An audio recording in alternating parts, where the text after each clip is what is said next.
This is OwlUp, where learning happens in minutes, not hours. For a deeper journey, explore all our courses at owlup.co.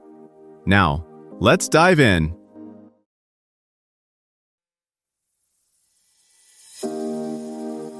Welcome back to Chapter 3 of our series, Digital Networking Beyond the Screen. In this episode titled Etiquette in the Virtual Space, we'll explore the importance of digital etiquette in networking and how it can make or break your online interactions. So, let's dive in. Someone hits reply all with a single word. Thanks. Across your company, productivity stalls for a full minute. Here's the twist. Online, most rudeness isn't intentional, it's invisible. Today, we're stepping into that invisible space where tone, timing, and tiny choices quietly shape your reputation. Online, the rules of the room don't come printed on the wall. In a meeting room, people shift in their seats, raise eyebrows, clear throats. In a group chat, all you see is a blinking cursor and a row of initials at the top of the screen. That gap creates a quiet pressure. Reply faster, write shorter, assume more. Here's where digital etiquette actually lives. In subject lines that tell people what's expected, in cameras that are on when it matters and off when they're a distraction, in mics that stay muted until you're ready to contribute. It's in how you choose channels, what belongs in email, what needs a call, what should never be a 27-message thread.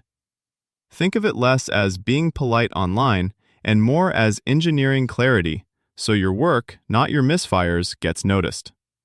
In virtual spaces, people aren't just reacting to your words. They're reacting to the effort your words seem to represent.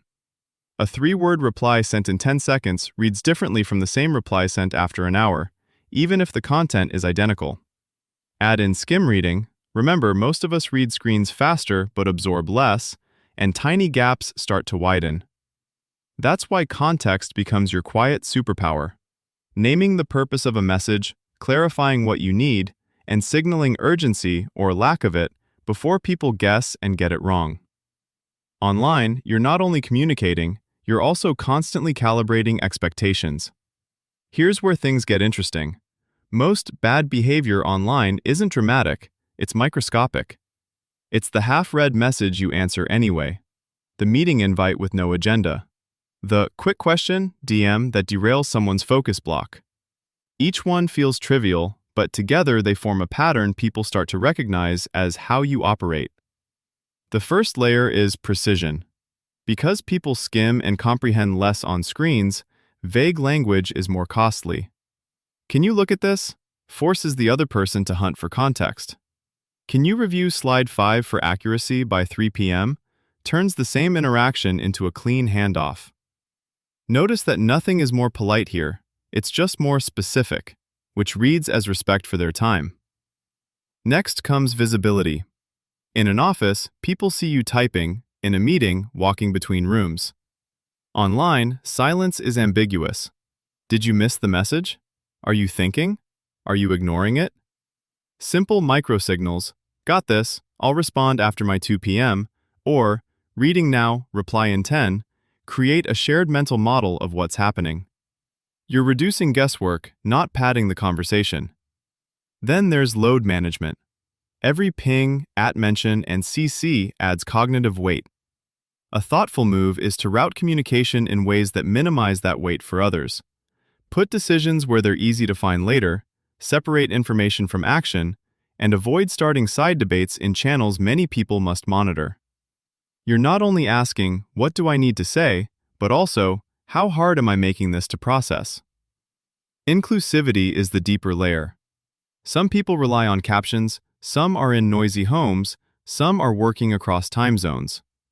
Virtual etiquette flexes, summarizing decisions in writing after a call, stating when you're okay with async replies, making space for those who type slower or speak less. You're designing an environment where different working styles can still collaborate smoothly. One way to see all this is like maintaining a well-structured code base. Each message is a function others will have to read, reuse, or debug later. Small decisions now determine whether your team spends its energy building or untangling. A marketing lead drops 3 sentences in the team channel. Launch moved to Thursday. Deck needs update. Thoughts? 4 people reply at once. Threads cross, decisions blur, and by the end, no one is sure who owns what. Contrast that with a message that slices the noise. Launch moved to Thurs. At SAM, update slides 3 to 6. At RIA, confirm pricing. Everyone else, react with if you're aligned. Same urgency, radically different experience. Think of your online behavior like configuring a smart home. Tiny settings shape how livable it feels. A status that says deep work, replying after 3, prevents pileups. Dropping key files in a dedicated channel instead of DMs turns "Where was that doc?" into a 2-second search. Using reactions, by, turns a wall of text into a quick visual scan. Done? Unclear? Needs a separate discussion. None of this is about being more formal. It's about turning vague social pressure into explicit, shared rules that everyone can play by, even when you're never in the same room. As tools evolve, etiquette becomes part UX design, part culture. In VR, you'll decide not just what to say, but where to stand, how close your avatar gets, when to knock on a virtual office door. AI will quietly draft your chats, flag rushed replies, and suggest softer phrasing, like a spell check for relationships.